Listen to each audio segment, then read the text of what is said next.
Hello students, you are most welcome to 11th class chemistry English medium. Students, our chapter second atomic structure चल रहा है और इस chapter में हम स्टडी कर रहे हैं हाइजेनबर्ग अनसर्टेनिटी प्रिंसिपल। हाइजेनबर्ग एक साइंटिस्ट है और उन्होंने अनसर्टेनिटी का एक प्रिंसिपल दिया था और इस प्रिंसिपल के अकॉर्डिंग यहाँ पर आपको कुछ इसकी थीसिस हैं उसको एक्सप्लेन करेंगे। लेकिन देखो, प्रीवियस वीडियो में मैंने आपको बताया था दी ब्रोगली का इक्वेशन। प्रीवियस वीडियो में आपको एक्सप्लेन किया था दी ब्रोगली का इक्वेशन, है ना। और दी ब्रोगली ने अपने इक्वेशन में क्या बताया था? ड्यूअल नेचर ऑफ मैटर, ये बताया था इसने।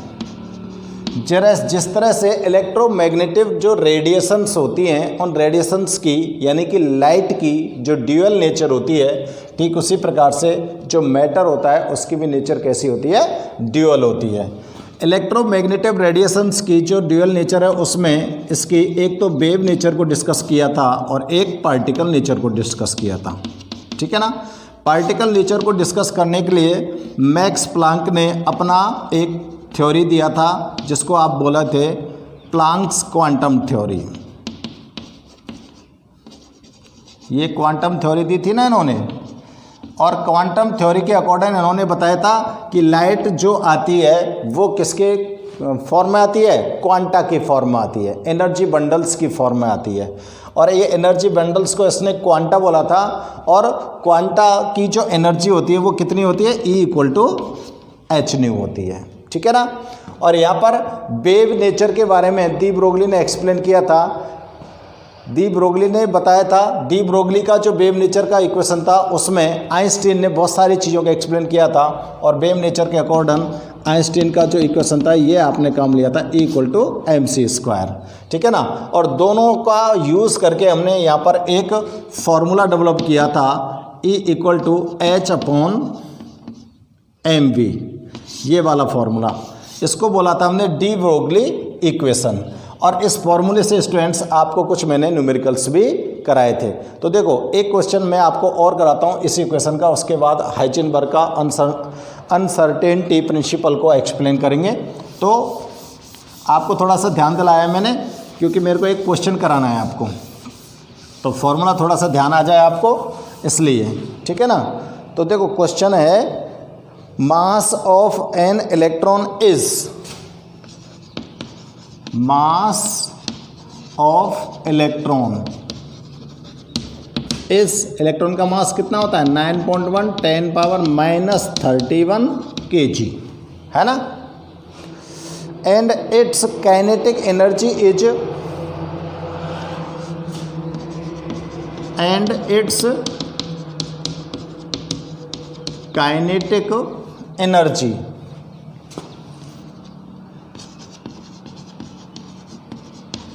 Is 3.0 10⁻25 joule.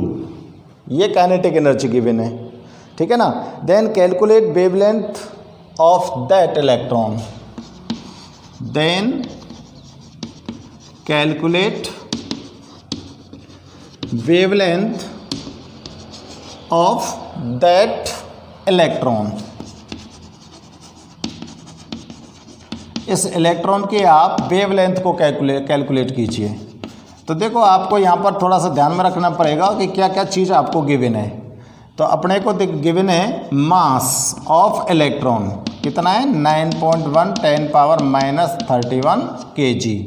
और काइनेटिक एनर्जी,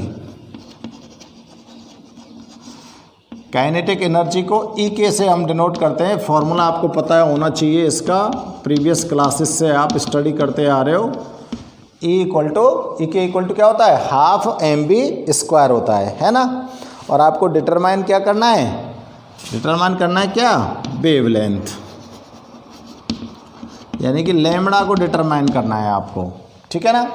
तो देखो, काइनेटिक जो एनर्जी होती है उसको आप कैसे डिनोट करते हो? काइनेटिक एनर्जी इक्वल टू क्या होता है? 12mv²। यही तो होती है काइनेटिक एनर्जी। प्रीवियस क्लासेस में हमने स्टडी किया था, ठीक है ना। अगर इस काइनेटिक एनर्जी से भाई हमको वेवलेंथ निकालनी है, ध्यान में रखना। वेवलेंथ के लिए आपने अभी फॉर्मूले को यूज़ किया था। देखो फॉर्मूले को मैं एक कॉर्नर पर यहाँ पर नोट कर रहा हूँ। मेरे को ये फॉर्मूला चाहिए कंप्लीट mb, यानी कि हमको इस इलेक्ट्रॉन की वेवलेंथ अगर निकालनी है तो हमारे पास ये h प्लैंक कांस्टेंट है, इसकी वैल्यू है, मास दे रखा है अपने को, लेकिन अपने पास क्या नहीं है, वेलोसिटी नहीं है इलेक्ट्रॉन की।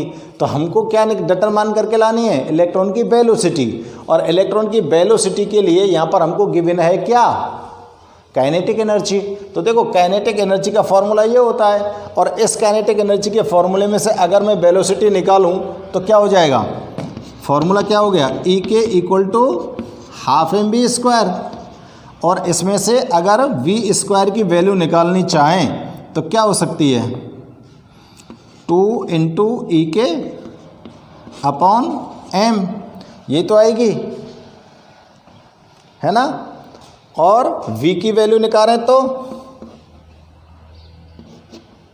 अंडर रूट लगाना पड़ेगा, 2 ई के अपॉन एम का अंडर रूट लगाना पड़ेगा ना, v स्क्वायर है तो निकालो, कैसे निकालेंगे, देखो v equal to under root 2 E K upon M, value put करो 2 ई के यानी कि 3 into 10 power minus 25 divided by 9.1 10 power minus 31, और पूरे का अंडर रूट है भाई। सॉल्व कर लो इसको हमें सॉल्व करना है, ठीक है ना। तो देखो इसको सॉल्व करके लाते हैं हम, तो क्या आएगा 6 और माइनस के 31 है नीचे, ये ऊपर जाकर किसके हो जाएंगे, प्लस के हो जाएंगे। तो कितनी जीरो यहाँ पर रिमेन्स हैं, 10 पावर 6 डिवाइडेड बाई 91। इस पॉइंट को मैं अगर हटाऊँ तो यहाँ पर कितना आ जाता है 60 अंडर रूट, है ना। अब इसको सॉल्व कर सकते हैं। अब देखो क्या आएगा सॉल्व, 60 का अंडर रूट कितना आता है, अरे 60 का अंडर रूट 60 का आएगा 7.7, और ये आ जाएगा 10 पावर 3, और इसका अंडर रूट कितना आ जाएगा, इसका अंडर रूट आता है 9.5, ठीक है ना।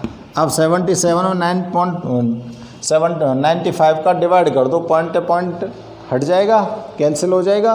कैंसिल होने के बाद आपको यहाँ पर जो वैल्यू ऑब्टेन होगी वो क्या होगी, यहाँ पर हमको जो वैल्यू आ रही है वेलोसिटी की वो क्या आ रही है, v इक्वल टू आ रही है 0.812 10 पावर 3, और इसको मैं ले सकता हूँ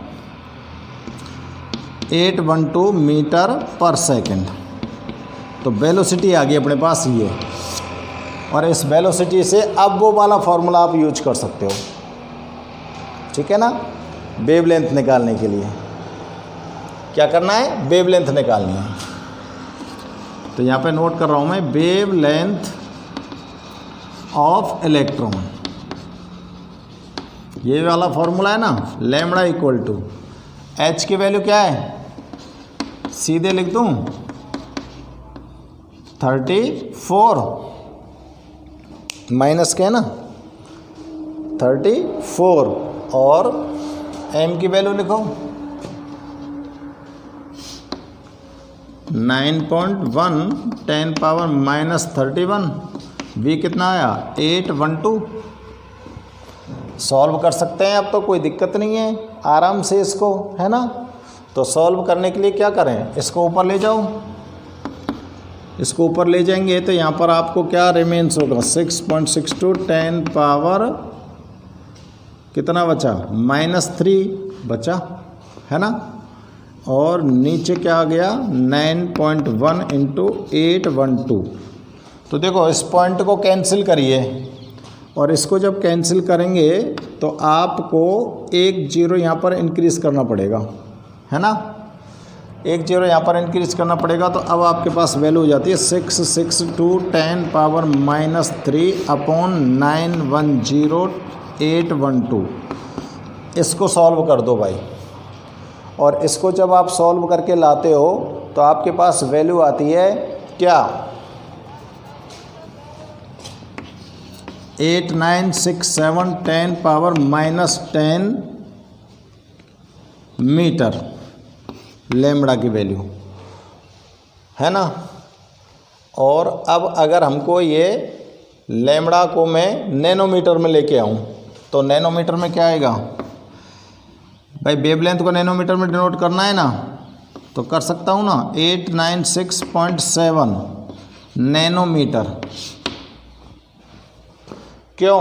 क्योंकि 1 मीटर, 1 नैनोमीटर बराबर होता है 10⁻⁹ मीटर, है ना।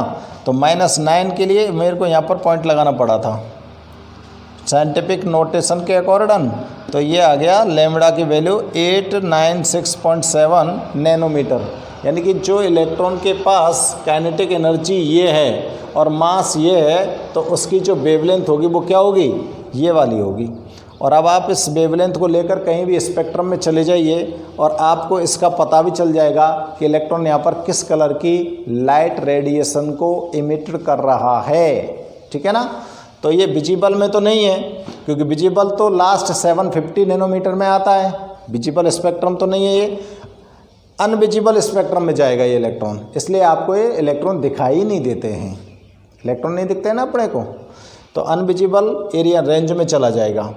तो ये इक्वेशन हो गया कंप्लीट। आप इसको सॉल्व कीजिए और नोट कर लीजिए। अब देखो स्टार्ट करते हैं, अपने टॉपिक पे आते हैं। क्या है अपना टॉपिक? हाइजेनबर्ग्स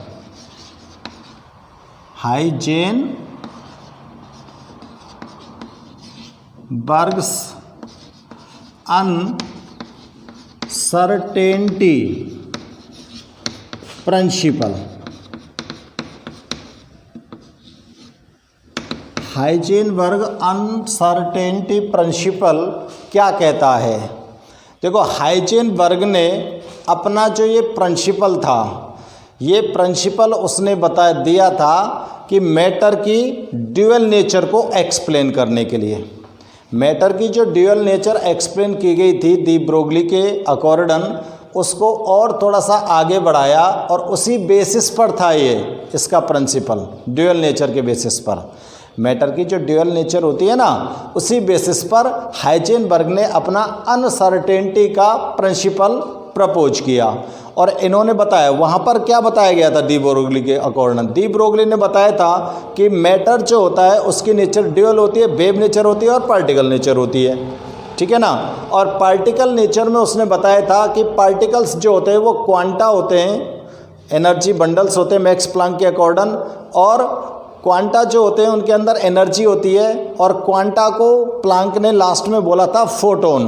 क्या बोला था? फोटोन। यानी कि लाइट रेडिएशन जो होती है उनके अंदर प्रेजेंट होते हैं कौन? फोटोन प्रेजेंट होते हैं। और फोटोन का एक मोमेंटम होता है, और फोटोन की एक क्या होती है? वेलोसिटी होती है, उसका वेवलेंथ भी होता है। तो फोटोन के पास ये जो 2-3 चीज़ें हैं, क्या कि फोटोन की जो पोजीशन होती है और फोटोन का जो मोमेंटम होता है, वो सारी चीज़ें एक्सप्लेन की थी किसने? डी ब्रोगली ने। और हाइजेनबर्ग क्या बोल रहा है कि भाई ये जो फोटोन है, मैटर की जो ड्यूअल नेचर के अंदर ये जो फोटोन आते हैं या फिर किसी भी बॉडी से इमिटेड होते हैं या एब्जॉर्ब होते हैं लाइट फोटोन्स, तो इन लाइट फोटोन्स की ना तो इजेक्ट पोजीशन होती है और ना ही इनकी इजेक्ट मोमेंटम होता है।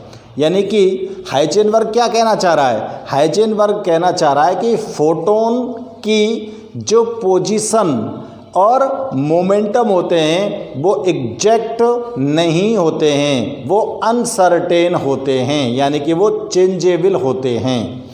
और फोटोन की जो एनर्जी थी या फोटोन का जो मोमेंटम था, जो पोजीशन थी, वही पोजीशन आपने किसकी मानी थी? इलेक्ट्रॉन के लिए मानी थी, है ना।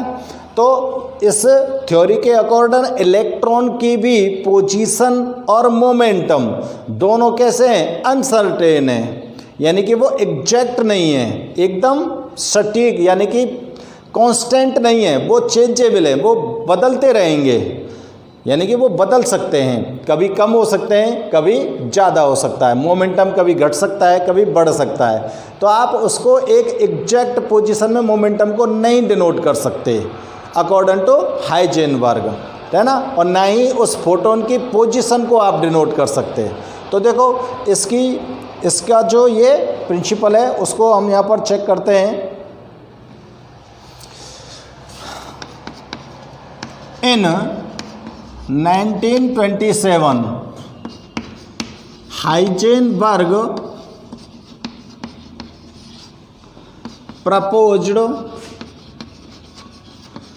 This theory. इस थ्योरी को किसके द्वारा प्रपोज किया गया? अनसर्टेनिटी के प्रिंसिपल को हाइजेनबर्ग के द्वारा, ठीक है ना। ही स्टेट्स दैट, उसने क्या बोला? किसने? हाइजेनबर्ग ने। He states that it is impossible to determine, it is impossible to determine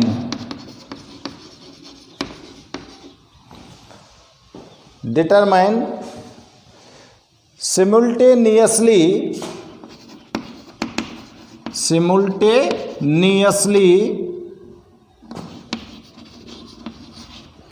the exact position, दोनों के दोनों कौन कौन से? Exact position and exact momentum, and exact momentum of A electron. किसी भी इलेक्ट्रॉन की एग्जैक्ट पोजीशन और एग्जैक्ट मोमेंटम को एक साथ डिटरमाइन नहीं किया जा सकता, ये बात कहना चाह रहा है हाइजेनबर्ग, ठीक है ना।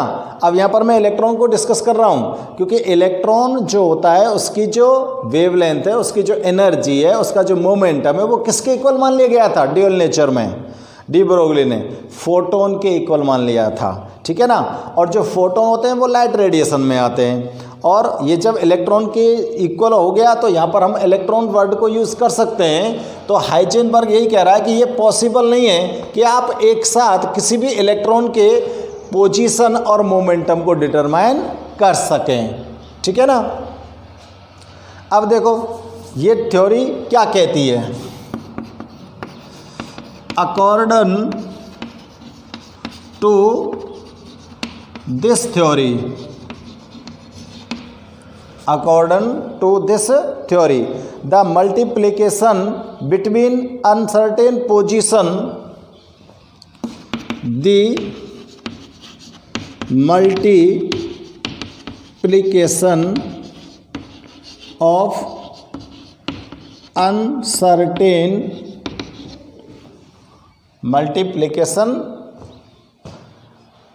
between किस किस का multiplication? Between uncertain position of particle, uncertain position of particle, और इसको डिनोट करेंगे स्टूडेंट्स हम क्या? डेल एक्स से, ठीक है ना। पार्टिकल की जो पोजीशन है वो अनसर्टेन है, और अनसर्टेन पोजीशन कैसे मान सकते हैं कि कभी इसकी पोजीशन x1 कंडीशन में होगी, कभी इसकी पोजीशन x2 कंडीशन में होगी। तो x2 माइनस x1 क्या ले लें? इसकी चेंजेबल पोजीशन होगी ना, तो इसलिए मैं इसको क्या ले रहा हूँ? डेल x, ठीक है ना। तो इलेक्ट्रॉन के अनसर्टेन पोजीशन को डेल्टा x से हम डिनोट कर रहे हैं। एन अनसर्टेनिटी इन मोमेंटम, और मोमेंटम भी कैसा है इसका? अनसर्टेन है। एंड अनसर्टेनिटी इन मोमेंटम, इसका मोमेंटम भी अनसर्टेन है। और इसको कैसे डिनोट करेंगे? मोमेंटम को डिनोट करते हो आप P से, और अनसर्टेन है इसलिए क्या करेंगे? डेल P से, ठीक है ना। Is always constant, is always constant. क्या बोल रही है थ्योरी? भाई आपने हाइजेनबर्ग ने मान लिया कि जो इलेक्ट्रॉन होते हैं कोई भी इलेक्ट्रॉन होता है उसकी एक साथ पोजीशन, एग्जैक्ट पोजीशन और एग्जैक्ट मोमेंटम को डिटरमाइन करना पॉसिबल नहीं है। अब एक साथ जब दोनों चीज़ों को हम डिटरमाइन नहीं कर सकते तो ये थ्योरी के अकॉर्डिंग हम कैसे डिटरमाइन करें? इस थ्योरी के अकॉर्डिंग हम डिटरमाइन करें कि अगर हम अनसर्टेन पोजीशन और अनसर्टेनिटी मोमेंटम दोनों के बिटवीन मल्टीप्लाई करते हैं तो इनकी जो वैल्यू आएगी वो ऑलवेज कैसी रहेगी? कांस्टेंट रहेगी। ठीक है ना? कैसी होगी? कांस्टेंट रहेगी। तो देखो, और ये कांस्टेंट वैल्यू किसके है? विच इज कांस्टेंट वैल्यू है जो वो किसके इक्वल रहेगी? Which is equal to NH/2π और मोर। इससे ज़्यादा भी हो सकती है और इसके इक्वल भी हो सकती है। क्या? अनसर्टेन पोजीशन पार्टिकल और uncertainty in momentum of particle दोनों का जो मल्टीप्लाई है वो इस वैल्यू के इक्वल भी हो सकता है और इस वैल्यू से ज़्यादा भी हो सकता है। ठीक है ना? तो कैसे डिनोट करें इसको? तो देखो, ये तो क्या हो गई? अनसर्टेन पोजीशन हो गई पार्टिकल की और अनसर्टेनिटी इन मोमेंटम लाओ और दोनों का क्या कर दो? Multiplication. Multiply uncertainty in momentum is greater than equal to, यानी कि इसके इक्वल भी हो सकती है और ज़्यादा भी हो सकती है। तो यहाँ पर देखो साइन कौन सा यूज कर रहा हूँ? Is greater than equal to NH/2π। ये बात कौन कह रहा है? ये बात कह रहा है कौन? हाइजेनबर्ग। ठीक है ना? अब देखिए यहाँ पर आप अच्छी तरह से जानते हो कि H यहाँ पर क्या होता है? H क्या है? Planck constant. ठीक है ना? और देखो मोमेंटम जो होता है स्टूडेंट्स, मोमेंटम के बारे में मैंने आपको एक बार और बताया था। ये मोमेंटम जो है आपने प्रीवियस क्लासेस में पढ़ा है। इसको डिनोट करते हो आप P से, और P की जो वैल्यू होती है वो क्या होती है? P इक्वल टू क्या होता है? mv, यानी कि मास और वेलोसिटी का जो मल्टीप्लिकेशन होता है उसको मोमेंटम बोलते हैं। अब अगर यहाँ पर पार्टिकल का मोमेंटम अनसर्टेन है तो इन दोनों में से पार्टिकल की कौन सी चीज़ अनसर्टेन होगी? वेलोसिटी अनसर्टेन होगी। भाई मास तो अनसर्टेन हो ही नहीं सकता, मास तो फिक्स रहता है, उसकी वेलोसिटी ही चेंजेबल हो सकती है। तो अगर यहाँ पर डेल पी की वैल्यू इस फॉर्मूला के अकॉर्डिंग आप नोट करेंगे तो क्या नोट कर सकते हो? Del p equal to m del v. यही कर सकते हो ना? अरे कर सकते हो ना? तो देखो यहाँ पर आप लोग देखो, ये ना आपके पास ऑप्शन है एन लगाओ या मत लगाओ, या नंबर ऑफ सेल्स आएंगी वहाँ पर आप एन का यूज कर लेना, लेकिन फिलहाल मत लगाओ। एन लगाओ या मत लगाओ, कोई ज़रूरी नहीं है। तो अगर मैं डेल्टा पी की जगह पर डेल्टा पी इक्वल टू क्या मान लिया अब हमने? M delta v. अगर इसकी जगह पर मैं इसको रख देता हूँ तो क्या फॉर्मूला आएगा? Delta x multiply m delta v is greater than equal to H/2π। ये वाला फॉर्मूला आ जाएगा ना, है ना? अब देखो आगे चलते हैं, थोड़ा सा इसके बारे में और थोड़ा सा आपको कंप्लीट डिस्कस करता हूँ मैं, किस तरह से आप इसमें से पोजीशन को, जो इलेक्ट्रॉन की पोजीशन है उसको डिटरमाइन करेंगे और इसकी वेलोसिटी है उसको डिटरमाइन करेंगे। आप एक बार वीडियो को पॉज करके इसको नोट कर लीजिए फटाफट से। तो क्या फॉर्मूला निकाला था लास्ट में आपने? Del x into m delta v greater than equal to H/2π। अब देखो यहाँ पर डेल एक्स क्या है? डेल एक्स अनसर्टेन पोजीशन है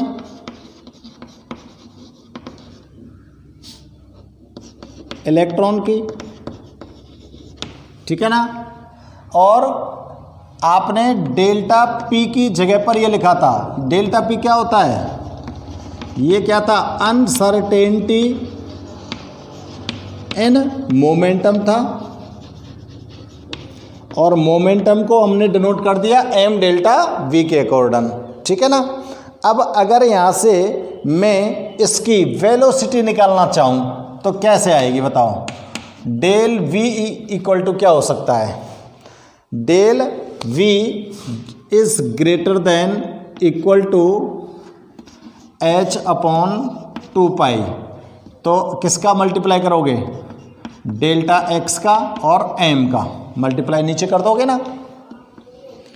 अब आप इलेक्ट्रॉन का वेलोसिटी निकाल सकते हो, निकाल सकते हो ना।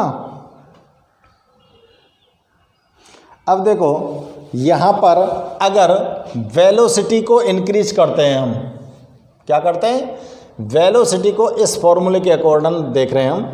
अगर वेलोसिटी इंक्रीज होती है किसकी, इलेक्ट्रॉन की, इलेक्ट्रॉन की वेलोसिटी अगर इंक्रीज होती है तो स्टूडेंट्स उसका मोमेंटम इंक्रीज नहीं होगा क्या, होगा ना, क्योंकि वेलोसिटी को तो मल्टीप्लाई करके मोमेंटम निकालोगे आप। अगर आप इलेक्ट्रॉन की वेलोसिटी को इंक्रीज करते हो तो इसका मोमेंटम इंक्रीज होता है। और अगर इस रिलेशन को चेक करूं मैं तो मोमेंटम अगर इंक्रीज हो रहा है तो देखो ये कहाँ जा रहा है, पोजीशन कहाँ जा रही है, डिवाइड में, यही तो आ रही है पोजीशन। तो पोजीशन क्या हो जाएगी इसकी, डिक्रीज होगी कि नहीं होगी, होगी ना। तो अगर मोमेंटम इसका इंक्रीज होता है इलेक्ट्रॉन का यहाँ पर, तो इसकी पोजीशन क्या होती है, डिक्रीज होती है, ठीक है ना। तो यहाँ पर मैं नोट कर सकता हूँ, हेंस डेल एक्स, उल्टा कह दो चाहे सीधा कह दो, कैसे भी कह दो, hence del x is decreases then del p increases. ये बात सही लिख रहा हूँ ना मैं। अगर डेल एक्स घटता है तो डेल पी बढ़ेगा कि नहीं बढ़ेगा, बढ़ेगा ना। तो ये हो गया स्टूडेंट्स क्या, हाइजेनबर्ग और अनसर्टेनिटी प्रिंसिपल। और हाइजेनबर्ग ने अपने अनसर्टेनिटी प्रिंसिपल में क्या बोला है, मेन बात क्या आई है, मेन बात इसने यही बोली है कि आप किसी भी इलेक्ट्रॉन के लिए उसकी पोजीशन, एग्जैक्ट पोजीशन और दूसरी चीज क्या है, एग्जैक्ट मोमेंटम, एग्जैक्ट मोमेंटम को सिमुल्टेनियसली यानी कि एक साथ सिमुल्टेनियसली डिटरमाइन नहीं कर सकते। डिटरमाइन करना क्या है, इम्पॉसिबल है। ये बात कौन कह रहा है, हाइजेनबर्ग कह रहा है, ठीक है ना। किसी भी इलेक्ट्रॉन की एग्जैक्ट पोजीशन और एग्जैक्ट मोमेंटम को सिमुल्टेनियसली डिटरमाइन करना इम्पॉसिबल है। अगर इनकी दोनों पोजीशंस को हम डिटरमाइन नहीं कर पाते तो इलेक्ट्रॉन की पोजीशन को आपने डिनोट किया था किससे, डेल एक्स से, और इसके मोमेंटम को डिनोट किया था किससे, डेल पी से। अगर एक साथ हम इनकी एग्जैक्ट पोजीशन को डिटरमाइन नहीं कर पाते तो भैया हाइजेनबर्ग से पूछा कैसे डिटरमाइन करें, तो हाइजेनबर्ग ने बोला कि इसकी जो अनसर्टेन पोजीशन है उसका मल्टीप्लाई कर दो ये किससे, अनसर्टेनिटी इन मोमेंटम से, और मल्टीप्लाई करने के बाद आप लोग इनका जो दोनों का मल्टीप्लिकेशन होता है वो कांस्टेंट होता है, और वो कांस्टेंट होकर या तो इसके इक्वल हो जाता है h/2 पाई के, या फिर इससे ज़्यादा होता है। ये अनसर्टेनिटी प्रिंसिपल है किसका, हाइजेनबर्ग का। क्लियर है बच्चों, ये हाइजेनबर्ग का uncertainty principle. Okay, thank you.